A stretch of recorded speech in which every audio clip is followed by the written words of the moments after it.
नमस्कार। मेरे ज्योतिष के YouTube चैनल ज्योतिष ज्ञान गंगा पर आपका स्वागत है। मैं हूं आचार्य महेंद्र। आज चर्चा करेंगे अचानक से धन लाभ कैसे होता है, ऐसे कौन कौन से कुंडली में योग होते हैं जिससे व्यक्ति को अचानक से धन लाभ होने लगता है।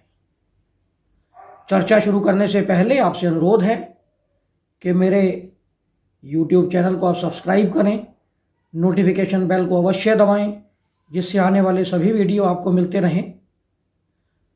यदि आप अपनी कुंडली का विश्लेषण कराना चाहते हैं तो हमारे दिए गए नंबर पर व्हाट्सएप के माध्यम से आप संपर्क कर सकते हैं। आइए शुरू करते हैं कि व्यक्ति को अचानक से जो धन लाभ होता है वो कैसे होता है।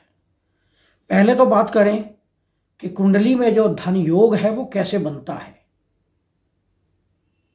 कुंडली में हमारा धन भाव दूसरा घर है, लाभ का भाव 11वां घर है, और हमारे जीवन में जो भी अचानक से घटनाएं घटित होती हैं,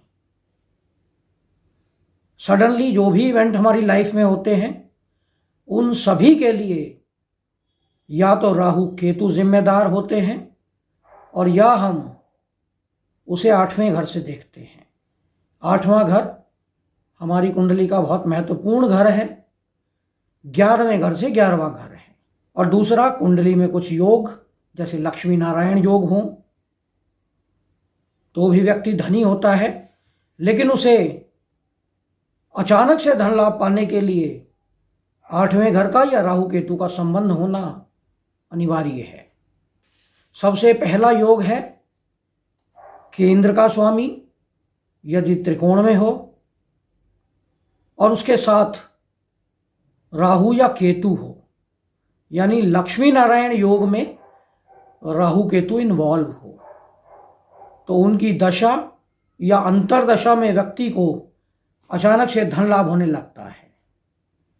ऐसे ही यदि त्रिकोण का स्वामी केंद्र में हो और उसके साथ राहु केतु हो तो भी उनकी दशा या अंतरदशा में लाभ मिलता है। केंद्र और त्रिकोण के स्वामी दोनों किसी भी केंद्र का और किसी भी त्रिकोण का स्वामी राहु केतु के साथ हो और यह तीनों उपचय भावों में हो। उपचय भाव यानी वृद्धि के भाव, तो भी व्यक्ति को धन लाभ होता है।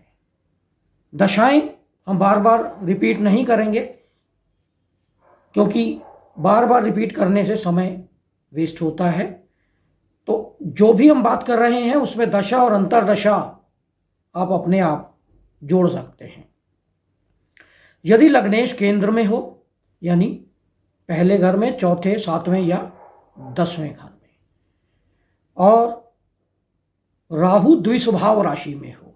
अब द्विस्वभाव राशि क्यों कही गई है? राहु अनएक्सपेक्टेड इवेंट्स का कारक है। जो भी घटनाएं अचानक से घटती हैं, द्विस्वभाव राशियां कालपुरुष की कुंडली में तीसरे घर में, छठे घर में, 9वें घर में और 12वें घर में पड़ती हैं। यानी यदि राहु तीसरे घर में यानी 8वें से 8वें घर में या 8वें से 11वें घर में, 8वें के लाभ स्थान में, 8वें के द्वितीय भाव में यानी 8वें के धन भाव में या 8वें के पंचम भाव में, पंचम भाव भी वृद्धि का भाव है, तो यदि राहु द्विस्वभाव राशियों में होता है और लग्नेश केंद्र में होता है तो भी धन की स्थिति मजबूत बनती है। यदि कुंडली में बुध और गुरु दोनों उच्च के हों, कालपुरुष की कुंडली में गुरु उच्च होते हैं चौथे घर में और बुध उच्च होते हैं छठे घर में, यानी 8वें घर से 9वां घर, ये सूत्रों को समझने की बात है।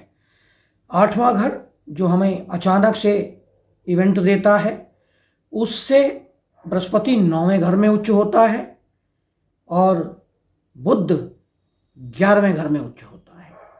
तो यह भी एक योग है अचानक से धन लाभ का। 5वें और 9वें घर में राशि परिवर्तन हो। 5वां घर 8वें घर से 10वां घर है, कर्म स्थान है 8वें घर का, त्रिकोण है काल पुरुष की कुंडली का, यानी दोनों त्रिकोण का आपस में एक्सचेंज हो तो भी व्यक्ति को धन लाभ होता है। दूसरे और 11वें घर में राशि परिवर्तन हो, यानी आपस में एक दूसरे के घर में बैठे हों, धन भाव का स्वामी और लाभ स्थान का स्वामी, तो भी धन की स्थिति मजबूत होती है उनकी दशाओं और अंतर दशाओं में। गुरु और चंद्रमा दोनों केंद्र या त्रिकोण में हो और 11वें घर को देखते हो, तो यह एक ही कंडीशन बनती है, दोनों 5वें घर से ही 11वें घर को देख सकते हैं। क्योंकि चंद्रमा की एक ही दृष्टि है 7वीं, तो वह केवल 5वें घर से 7वें घर को देखेगा। तो इसका अर्थ यह हुआ कि गुरु और चंद्रमा की जो युति है वो 5वें घर में हो तो भी इनकी दशा या अंतर्दशा में धन लाभ होता है। गुरु और मंगल केंद्र या त्रिकोण में हो और 11वें घर को देखते हो। 11वां घर इंपॉर्टेंट है, लाभ स्थान है। 5वें घर में बैठकर गुरु और मंगल दोनों 11वें घर को देखेंगे।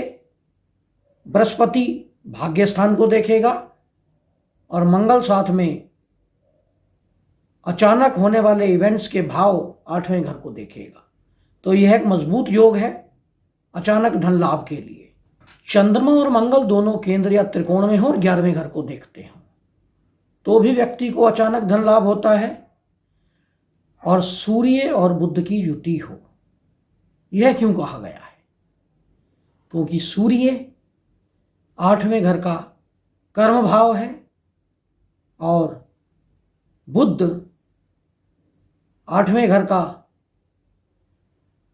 8वां स्वामी है, यानी अष्टम से अष्टम का स्वामी है और अष्टम से एकादश का स्वामी है। तो यह भी एक बलवान योग बनता है जिसकी दशा या अंतरदशा में व्यक्ति को धन लाभ होता है। तो यह था विश्लेषण। अचानक से धन लाभ किस प्रकार व्यक्ति को मिल सकता है, कौन कौन से ऐसे योग हैं जिनके ग्रहों की दशा या अंतरदशा में व्यक्ति सडन गेन प्राप्त करता है। यह विश्लेषण आपको कैसा लगा इस पे कमेंट करें। यदि आपने हमारे चैनल को सब्सक्राइब नहीं किया है तो इसे सब्सक्राइब करें, नोटिफिकेशन बेल को अवश्य दबाएं जिससे आने वाले सभी वीडियो आपको मिलते रहें। नमस्कार।